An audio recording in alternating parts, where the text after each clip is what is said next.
Зайнаб Максудова – ученый-археограф, сохранившая для науки наследие татарской письменной культуры. Зайнаб Абдулжамиловна Максудова была выпускницей женских классов в знаменитом медресе Буби.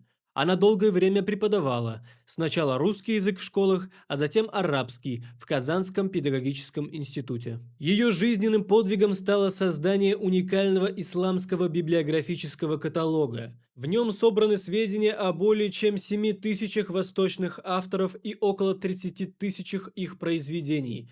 Этот каталог – фундаментальная основа для изучения интеллектуальной истории татар. Свои исследования Максудова строила на изучении личного собрания. Ее библиотека включала рукописи, начиная с 15 века, на арабском, татарском и персидском языках. Большая часть рукописей Максудовой сегодня хранится в Национальном музее Республики Татарстан. Ученые называют вклад Зайнаб Максудовой настоящим подвигом и достоянием Татарстана.